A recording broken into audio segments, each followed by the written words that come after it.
Any tool is safe when used in a regulated manner, but there are still many users who don't know. What exactly is the danger of angle grinders? First of all, angle grinders are designed to grind, not cutting. They are not designed to control the cutting of material.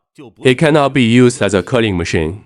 Secondly, an angle grinder is a very high-speed tool, 6,000 to 12,000 revolutions per minute. Angle grinders are fitted with saw blades. Once the rotating saw blade is suddenly blocked, the reaction force will knock the angle grinder out of your hand. If the rotating blade touches a person, it will cut his flesh. It is simply harmful to people and themselves. Suggest friends when cutting materials. Choose the right cutting tools to avoid danger. 建议朋友们在切割物料时选取正确的切割工具，避免发生危险。